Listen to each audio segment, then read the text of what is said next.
the 12 steps, any 12 step, is it was the first time I was allowed to talk without anybody gaslighting me, interrupting me, or ignoring me. I'm very blessed that they're also in recovery with me. So what happened with us when we both realized that we were going to get into recovery, we realized because of our my codependent issues and then other issues she had in her relationships, that if we weren't going to make recovery first, then we weren't going to make it. So that was the smartest thing I ever did. Hi, I'm Barb Nangle. I want to welcome you to my podcast, Fragmented to Whole, Life Lessons from 12-Step Recovery. If you're tired of feeling fragmented and overwhelmed, this podcast is your guide to creating a life of wholeness, authenticity, and healthy boundaries.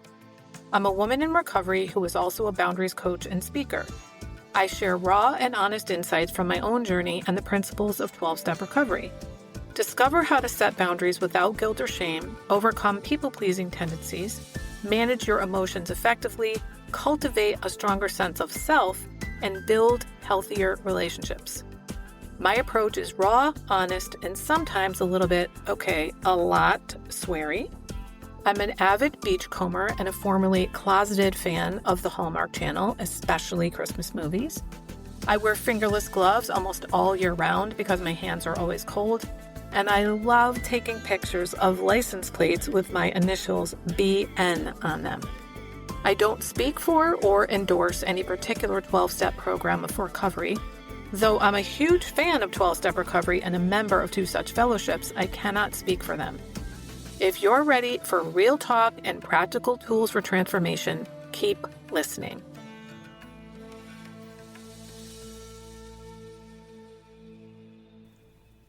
This is episode 330, Lost in Serenity, with guest Renee N. Before we get started, I want you to know that we had some technical difficulties, and so this is not going to be the level of quality of recording as we've had in the past because I have to have Renee on the phone. We can't get our other stuff to work. So please bear with us. And I'm really excited to have Renee on this podcast. I have known her for quite a number of years. I don't know, 7, 8, something like that, in recovery. And we have closely followed each other's journeys of recovery. So I'm excited to have her here to share her experience, strength, and hope, and especially life lessons from 12-step recovery. So welcome, Renee. Hi, welcome. Thank you for having me. You're welcome. So feel free to just launch right into whatever parts of your story of recovery you are willing to share. We would like to hear as much detail as you're comfortable sharing. Okay, of course. Excuse me. Of course, I start coughing. Hello, I'm Renee N. I am an adult child and an alcoholic. I am not only blessed to be able to give service today, but also blessed to even be here today. Excuse me, sorry. How did I fall into the rooms of recovery? I guess I'll talk about how it was, what I did, and how it is now. I grew up in a very small town in the 80s, or 70s, 80s, on a small farm. With two people that I feel should not have been married, let alone had kids. So I have an older brother. I'm the youngest. And growing up, things were very hectic. They were very, how do I say it? It's kind of like Little House on the Prairie. There were storms and wild dogs and shootings and there was all kind of chaos. I had my first drink when I was probably about 4. Oh, geez. I thought I was 8, but over years of recovery, I probably had my first drink at 4. Mm-hmm. My mom and dad fought bitterly. My dad was very controlling and very abusive, physically and mentally. They divorced when I was 10-ish. finally figured out over the course of recovery is that when my father left, I took on a role of the adult of the house, even though my mom was still there. By the time I was 11 or 12, I was drinking regularly, but I was also drinking regularly with my mom. I was like her bartender. Didn't have a lot of friends. Didn't really go out too much. Wasn't a part of too much. My mom, I won't take her inventory, but was definitely using alcohol to get through her divorce and life in general. I really had no contact with my father. So just like growing up, I felt different a lot. There was some, I would say, inappropriateness with my mother, but it was sexual abuse, which is something also I learned in the program that, when one partner leaves, there's a tendency for the other partner, there is to be abused to occur. I don't know how to process that right now. I was able to just talk about it without, falling into a ball and crying hysterically since recovery, but I really haven't delved into it or figured it out. So I am looking for treatment on that aspect of my recovery. So just growing up, I also say that at this very moment, I'm a 50-year-old transgendered woman that grew up in the 70s and 80s, not understanding how I am in the world, who I was, what I was.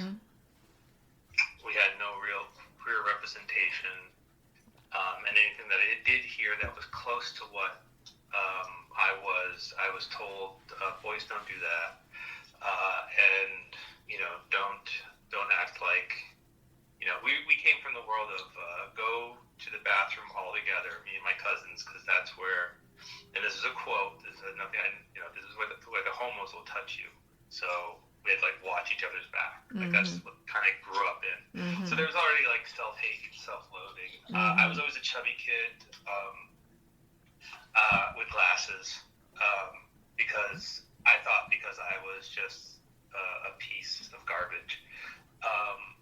But no, it's because the adults in my life didn't feed me nutritious food that wasn't fattening. That's crazy. I came into recovery at 43. I drank regularly from 13 to 43.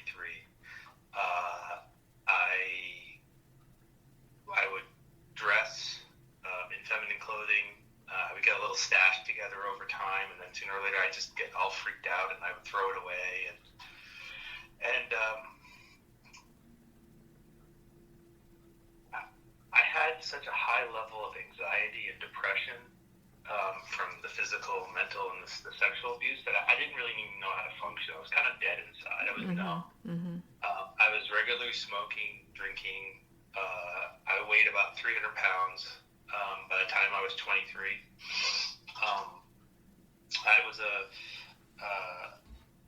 all through high school, I worked 40 hours a week. I smoke. I pay for all my own beer, my own cigarettes, my own car, my own gas. I would give my mom money so the phone wouldn't get shut off. We were really poor growing up. And then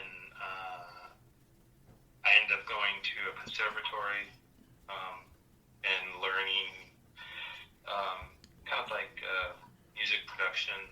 I played in a band and I toured in a band, and then my drinking and my anxiety got me to quit the band. I didn't notice the drinking anxiety. I just thought it was because, these people drink too much and I need to get away from them. Or I was too alone.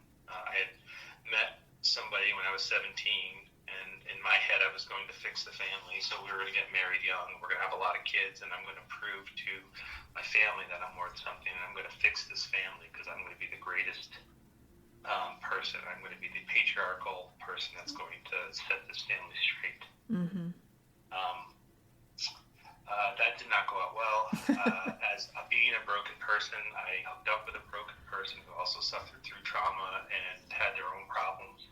And most of the years of our marriage were spent going from psychiatric ward to psychiatric ward, dealing with certain mental illnesses while I hid from my drinking. For you, for her, for both? Now that I think about it, I probably shouldn't put that part in because it's about her, but okay. It's common knowledge in my world. Yeah. I just understand okay. It's not, this is I have to remember this is a podcast. And yeah. We're not sitting in a room. Yeah. The 12-step rooms. But also, I was just a kid. Like, this is the other thing. When we grow up, when I grew up, I was basically told I was adult by the time I was like 5 or 6. Mm-hmm. So by the time I was 23, in my head, I'd been an adult for like 15 years. It was time to, get married and get serious about life and not stop fucking around. Sorry, pardon my language. I say fuck all the time on this podcast. It's okay. I'm just checking, but I know Barb. Yeah. What are you, fucking crazy? Of course I say it. Yeah. But yeah, so like I thought I was like full-blown adult at 23, and now I see 23-year-olds now, and I'm just like, oh my god, I was like a baby. And also in all that time, I was a workaholic because we grew up really poor. So I was lucky enough to get this opportunity to get into a field that I was very passionate about, but also I was terrified. So I worked 70, 80-hour weeks. I never said no. If a boss said I had to stay and work a 24-hour shift, I'd do it. I would never speak up for myself. I'd never stand up for myself. I would get bullied. I get pushed around, in all of my career. That's been a long longevity. So fast forward, I go through my 30s. I have some bouts of drinking, but I kind of keep making controlled stops. I find different ways to control my drinking. At 34, I met this amazing woman, which at the time I was dating. Whoever paid attention to me was what I was dating, and I was finally out as a queer person. I tried to be a gay man. I was awful at it. I was like the worst gay man. Like I just didn't know what I was doing. So I met this cisgender female. I just checked all the fucking boxes. Like I was so angry when she came into my life for a second, because I was content with finally being alone after growing up with codependence and pain and anguish and all these things. I was just kind of content. Like I was still very numb, but I wasn't the devastation that happened during my divorce. I was so codependent with this person who was ill. Like I didn't even know how to function on my own. But I kind of figured out how to function, and I got away a little bit from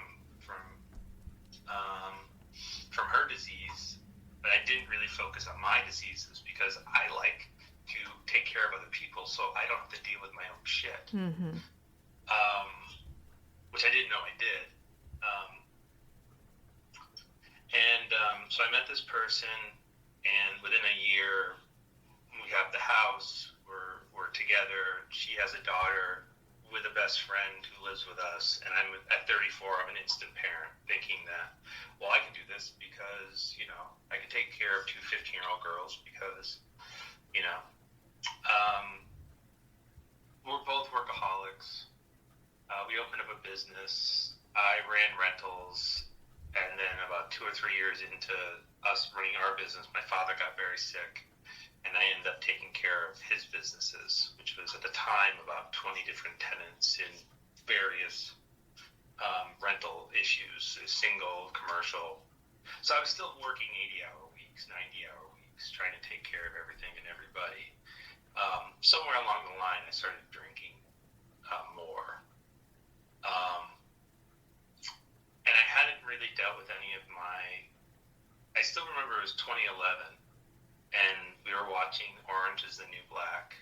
And usually when you're talking to the folks of trans experience, I'll say, they always kind of tell you what was that awakening, that person that kind of awoke you, like went like click, and you're like, oh no. You're like, what? Mine was Laverne Cox. She was the first person I understood that was trans. Growing up, I didn't understand trans. I understood prostitution and sex workers because that's how it was always perceived in media in my very, very small town. Or like John Lithgow in The World According to Garp. That was what I thought you looked like when you were a trans person. And also, I'm extremely vain. I didn't know that about myself until recovery. So like, I didn't want to look. I'm a perfectionist also. Did not understand that. I was even saying this last night at one of my meetings. I thought if you were a perfectionist, you were like an A student.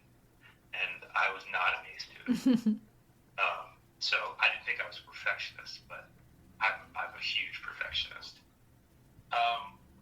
So long story short, worked hard, played hard, thought I was doing everything great, but had the businesses, had the cars, had the money, and I was spiritually, morally, mentally bankrupt. I was so dead inside and so sad and so alone. I definitely was not caring if I stayed on this physical plane or not, so to speak. But I had done everything in my head that I thought would make me happy. I got success, I got money, like everything that I wasn't enough, I checked off the checklist, you know. I'd lost 100 pounds. I'd done things, you know, and nothing felt good. Nothing felt, I just couldn't be at peace. One day, my partner, who had started going to Al-Anon, maybe a couple years before, they have addiction in their family, mainly their parents. I have addiction in my side of the family, but no one ever talks about it, so we never kind of identified with it until I got into the program. And she handed me the 14 traits of the adult child. And I always say that kind of stopped for me at that very moment, because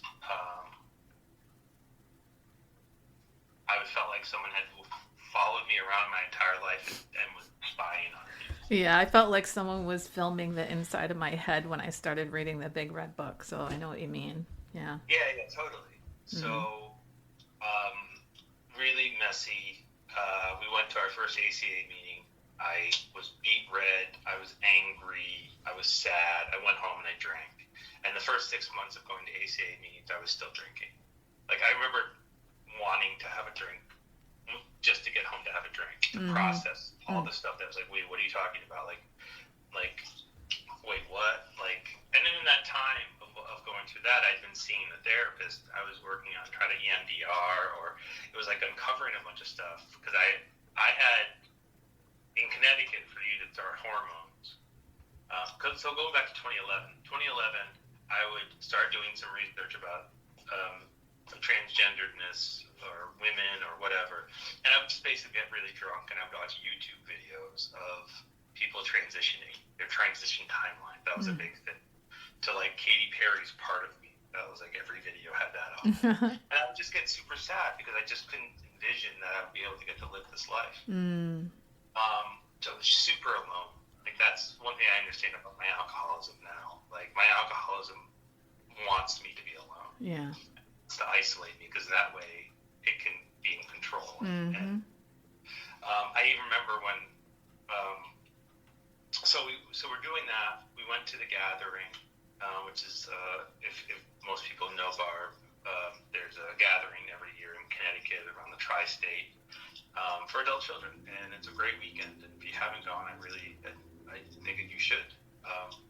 But that was the first weekend I hadn't drank in a really, really long time, because I wanted to honor the space and not bring alcohol, onto it, because all these people have been affected by alcoholism. It just seemed wrong. But it was the first night I realized I hadn't drank in a very long time, and I was terrified. And I decided to quit drinking again. And I'd done that 1,000 times. Like, something bad would happen. I'd have a rough night. Like, I'm never doing that again.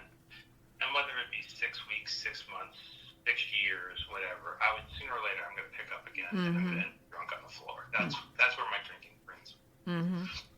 But in that time, I was seeing this therapist, and I in Connecticut at the time, you had to see a therapist for 6 months to get a letter to say that, yes, this person has gender identity, this is what's happening, to get onto hormones. So I'm 2 months sober. I'm 2 months into working ACA. I asked somebody to be my sponsor. They said no, which triggered my abandonment horrifically. The next week, they called up and said, "Hey, a sponsee dropped off. Do you want to still work together?" And I just said yes. But the moment was, I went to go to my doctors, and they explained to me about, okay, you're ready to start hormones, and I just said, I don't understand, what that means. And they said, well, you're gonna you're gonna feel more things. And I said, Doc, I've been drunk for 30 years. I don't have feelings. But luckily, with my time in ACA and my time in AA at the time, they said, don't do anything major in your first year. So I figured, transitioning to my true self was probably a major thing. Yeah, probably. So I waited a year. I literally waited a year to start hormones. So can I stop you for a second, Renee? Because you mentioned getting into ACA, but you didn't mention how you got into AA. Can you share that? When I was doing the ACA work, they kind of said you should sustain from any mind alternating, just for the same reason, if you're going to do this work, don't do anything major your first year, but also if you're going to do this work, you might want to keep a clear head. Okay. So I didn't understand I was an alcoholic. I still remember when I was telling somebody that I think I'm an alcoholic, and they said, well, maybe you're just a problem drinker, Yeah. Or maybe you're just a binge drinker. Yeah. And I was like, and my alcoholism really wanted me to be that. Yeah. Really, really wanted that to be the thing. But my alcoholism has helped me how I understood step 3, because I had to look at all the things that happened to me when I was drinking and all the things I had done because of the way I was brought up and the way I had certain abuses I had, and I shouldn't have been in bed a long time ago. So I had to. So that's when number 2 came. That's how I got to this. You talked that, did you identify? I identified as an adult child. I identified as an alcoholic. So what's 2? Is there a higher power? It's like, yes, there must be. There must be a higher power, because there's no way I should be alive right now. It's like, okay, well, I'm meeting all these amazing people who look happy. They're smiling at me and they're laughing. And I don't understand that. I don't understand that people can laugh and people can retire. That was the craziest thing. I met people who have been in program, ACA and AA for 30 years, and they're talking about retiring. And I'm like, what are you talking about? My field, people don't retire, they die. That's what I just thought I was going to do, is just work until I drop dead. So then I took step 3 and I said, okay, well, I'm going to hand it over because you all say it's supposed to work. And then I started working on step 4 and step 5 and doing the yellow workbook in ACA. Now, while that was happening, I started going into AA because I was having problems. Luckily, my partner had gone into AA, and they said, here, I found you this meeting. It was an LGBT meeting. Now, here's the other things. I have no queer friends. I don't know any queer people. I have no community whatsoever because I always worked, and I always put together this authentic, this vision of what I thought you were supposed to see from me. And that's the person I tried to be. It was the mixture between Dalton from Roadhouse and Charles Ingalls and then George Bailey. That's I took aspects of these 3 movie characters. All men, by the way. I know. Oh yeah, they're all men. Totally. I have to be as manly as possible. I'm 6'2". At the time I was probably 280. Yeah. So yeah, you're supposed to see nothing but man here. Yeah. Where in my brain, I will, and I'll say this to the God above, I swear to God, I think I'm 5'2", 135. I swear to God. And that's who I feel like I'm inside. And that might sound crazy. I'm not saying weird to everybody. That's fine. But this is my existence. This is what I have to deal with. So that's just how I process the world, even though the world sees me in different ways. Yeah, so while that was occurring, I was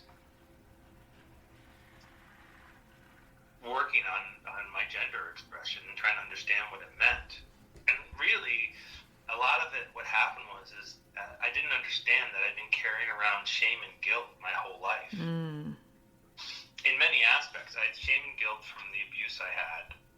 I have shame and guilt growing up with a very abusive, very stringent, controlling, demanding father, an alcoholic mother. That was a total chaos. She was a total chaos mess. But I didn't understand because, in ACA, they tell you, like, well, it's your job to keep the secret. And I still remember when I started ACA, I was trying to the rooms at 12 steps. Any 12 steps. I'm the youngest sibling, but I was allowed to talk. But I've always been the oldest without anybody gaslighting me, like that body. I've always taken care of him. Or I started ignoring him about ACA. So, like, I think that's the one. I wasn't necessarily trying to two-step. It's the first time when I come into a room, but I kind of told him about it. And I know when I share, he's like, how dare you? If it's a healthy tell our family secrets to strangers. It's supposed to be a safe place. I think the greatest thing that's based on one another for us to process what happened to us. And to say that, like, before I got into program, I had maybe 4 people on my phone, and 2 of them would probably text me back, and 1 was my wife. And my other one's my kid. But most likely she was texting me back because she was worried she was going to be in trouble for something. Because just like my father, I was a controlling, demanding person. So yeah, I didn't understand the shame and the guilt that I felt. Like, I never felt serenity. Like, I didn't know stillness. I had this moment on Sunday where it was Sunday, it was through the holidays. We now live in a very quiet space to where I first lived when I first came in the program. There's like turkeys going through our yard, and it's a mountain road, and there's no lights, and it's very dark, and it's very quiet. And Sunday morning, I didn't have the radio on. I didn't turn the TV on. I just sat there in stillness. I wasn't on my phone. I wasn't trying to distract. I wasn't looking for a dopamine hit. I was just sitting quietly. And then I got up and I cooked. But nothing, like, the pace I ran from the time I was little to 43, I was the white rabbit. I was always late. I was never enough. And I just had to keep going. And when you asked about what's the title of this podcast, what should we call it? And I say Lost in Serenity. Like, you found me in such a strange place after 8 years of this program and of service work and going to conferences and sponsoring people and taking people through the steps. Like, I no longer spend my entire day making amends for the way I act. Do you want to... go ahead. Sorry. No, go ahead. Go ahead. I was going to say, do you want to say anything about your relationship with your parents or your family or anybody else and how that's transformed? Oh, sure. One thing I can say to anybody who's listening to this podcast, just because you get recovery doesn't mean your parents get recovery. Shocker! And no, it is a shocker. It really is. Yeah. It was so hard for me to understand. The first time I went through the steps, it's like, well, take ownership of what you did. Well, I was a perfectionist, and I never did anything wrong. I never made a mistake. I always had a partner who always made all the mistakes, and I was there fixing everything. So I was perfect in my head until I had no partner, and I started making really bad choices. So, God. Okay. I left the house when I was like 22. I worked constantly. I kind of showed back up around 30-ish because I got divorced. I had a little time. I wasn't working 80-hour weeks anymore. And I tried to renew my relationships with my mom and my dad. But I had an excuse. I was working a lot.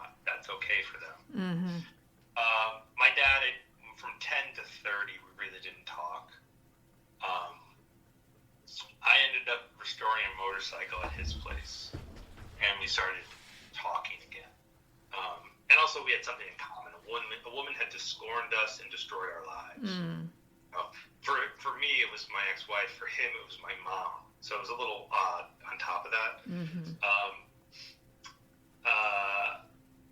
So I don't have great relationships with anybody. I'm no contact with my mother right now.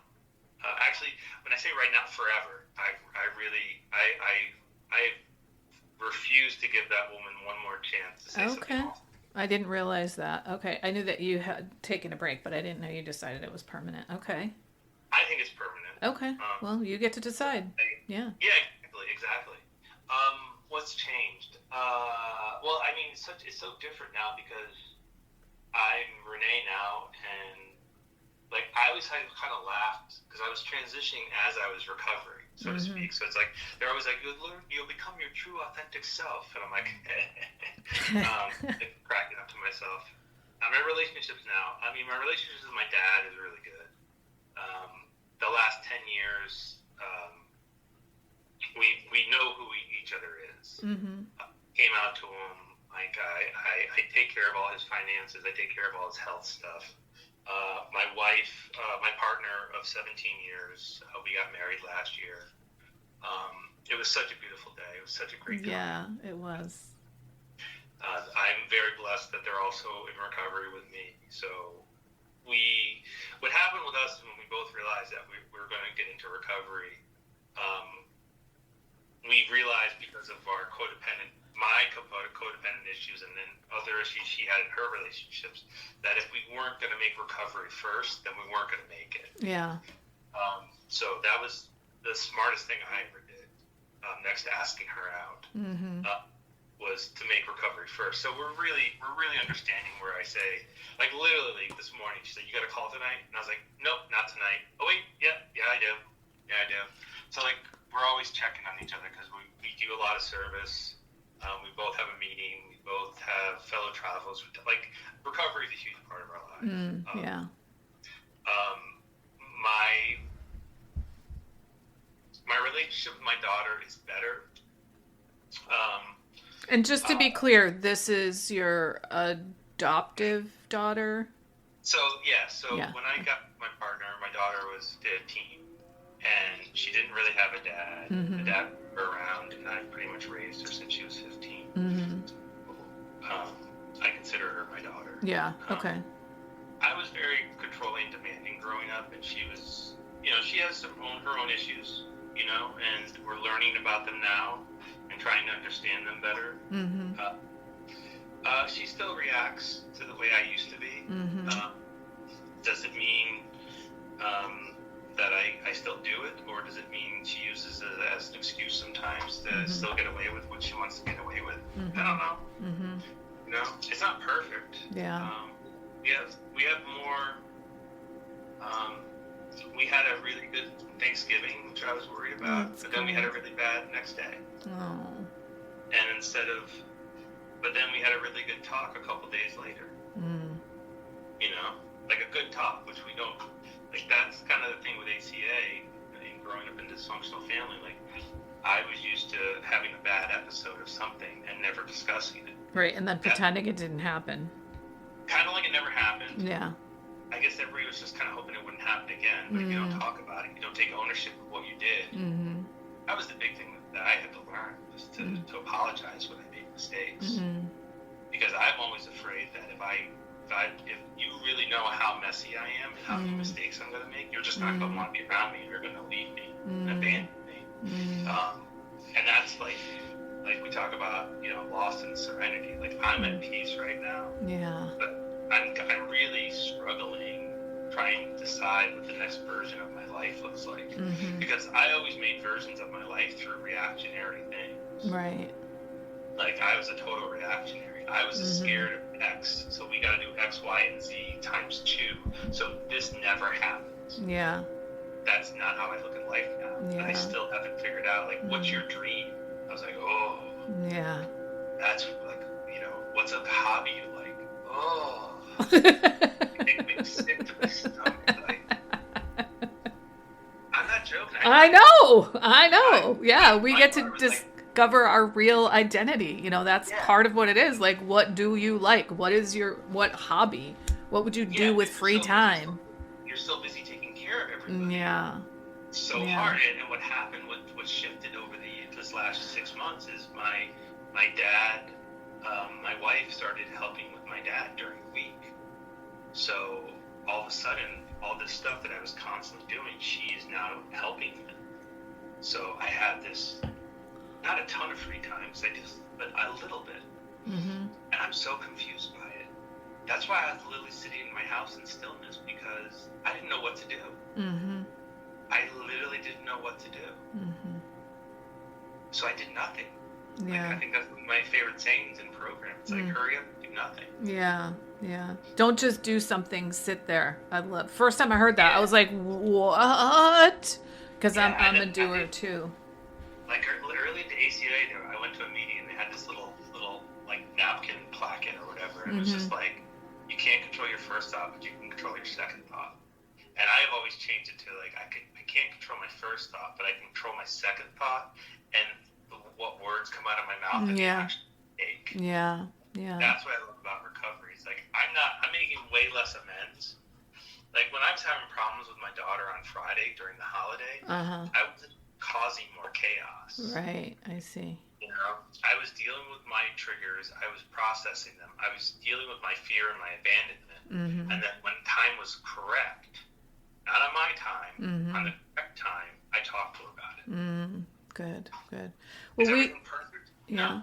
We do need to wrap up soon here, Renee. Are there a couple of last thoughts that you might want to share, something that you really wanted to share and didn't have an opportunity to?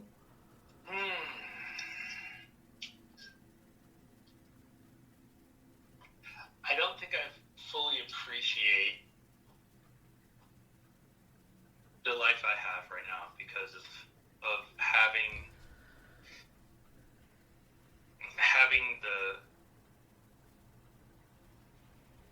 the grace to allow to be helped.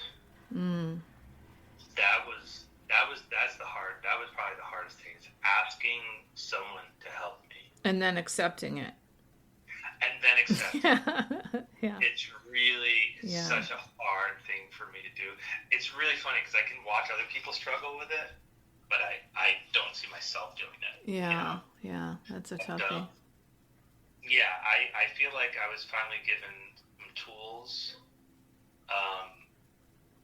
to work on, and it's an everyday thing. I have good days and I have bad days, but I'm so blessed to have this life. I definitely feel like I'm working on someone else's time. Yeah. Like on my will is probably would have killed me a long time ago, but somebody's got a plan for me. Yeah. So I'm trying to find that purpose and find some joy and laughter while it's happening. It finds me. Yeah. You know? Good. I definitely laughed way harder than I've ever laughed in my entire life. That's so good. I love it. So when you said something before about like all these decisions that you made or goals that you set were reactive, you were reacting to something, and what came to mind when you said that, there's something that you used to say to me regularly, which was like you would be talking about something that happened and you go, well, at least I was present. At least I was present. At least I was present. And the first number of times that you said that, I didn't know what the fuck that meant. I just was like, I don't even know what that means. And now, like, I really get it. Like, I may have been there and I may have been, chaotic and stuff, but I was there. I wasn't dissociating. It's like I was literally in the moment and aware, like, this is not going well, but knowing, what's going on. And that's something that really helped me from hearing you say it. Because in the beginning, I was like, what does this mean? Yeah, my big thing was self-righteous rage. Yeah. If I felt that I was correct, oh, man. Yeah. That just gave me every license to do whatever I wanted. Yeah. And that's what I realized, being a people pleaser, too. Is I'm gonna help you. Yeah. But don't you ever question what I think, say, or do. Right, yeah. And if you do, then I get to destroy you. And this is people I love. These are people I take care of. You know, Yeah, like, yeah. it's like, that is insane. Yeah, yeah. You know? Yeah, I hear that. Well, I am so appreciative of you sharing your experience, strength, and hope. And I'm also especially appreciative of you talking about transitioning. I wasn't sure if you were going to cover that or not. It's part of the story. Yeah, of course it is. And I really hope that, that there's somebody listening that really gets a lot of experience, strength. I mean, I hope everybody listening gets experience, strength, and hope. But if there's someone out there who has gender identity issues, I hope that this really gives them an enormous amount of hope. And honestly, the rooms was the first place I was out, and it was the safest place I needed to be, and the women of both programs just took me in and took care of me, and I'm forever blessed and privileged for that. Yeah. Well, thank you so much, Renee. And if you would just stay on the call for a minute, I'm going to wrap up. Thank you all so much for listening. If you've been waiting for me to run a boundary boot camp, this is the moment.